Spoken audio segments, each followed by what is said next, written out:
Umushinga wo kuvugurura gare ya Nyabugogo ni kimwe mu bikorwa bifatanye n'ibindi nababwiye birimo kugabanya umubyigano w'imodoka muri Kigali, kunoza ubwikorezi rusange, gushyiraho imihanda ya bisi gusa, kongera inzira z'abanyamaguru n'amagare ndetse no kuzana bisi zikoresha amashanyarazi gusa. Uyu mushinga wose uteganyije gutwara arenga miliyari 288.6 by'amafaranga y'u Rwanda, ni hagati ya miliyoni 200 na miliyoni 250 z'amadolari y'Amerika. Aya mafaranga atangwa n'abafatanyabikorwa bakomeye barimo Banki y'Isi, European Union, European Investment Bank ndetse na Leta y'u Rwanda. Nk'uko nabibabwiye haruguru, hari inguzanyo ya miliyoni 100 z'amadolari y'Amerika yatanzwe na Banki y'Isi mu gushyigikira uyu mushinga. Aya mafaranga yatanzwe nk'inguzanyo yoroshye cyane binyuze mu mushinga w'ishami rya Banki y'Isi ryitwa International Development Association.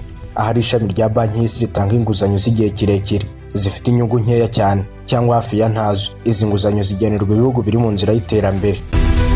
Tugarutse kuri uyu mushinga wo kuvugurura gare ya Nyabugogo, nababwira ko uyu mushinga watangiye mu mwaka wa 2025 nyuma y'uko inguzanyo ya Banki y'Isi yemejwe. Uyu mushinga mu byiciro byose washyizwemo biteganyijwe kutazarenza umwaka wa 2030 utararangira. Mu ngengo y'imari nuko miliyari 19.3 by'amafaranga y'u Rwanda ariyo yatangiye gukoreshwa muri uyu mushinga hagati ya 2025 na 2026, ndetse zizazamuka zizagera hejuru ya miliyari 82 z'amafaranga y'u Rwanda hagati ya 2027 na 2028. Mu by'ukuri nimba miliyari 19.3 by'amafaranga y'u Rwanda yaratangiye gukoreshwa kuri iyi gare, mureke tubanze turebe ese nibiki bimaze gukorwa, bigeze he, bimeze gute.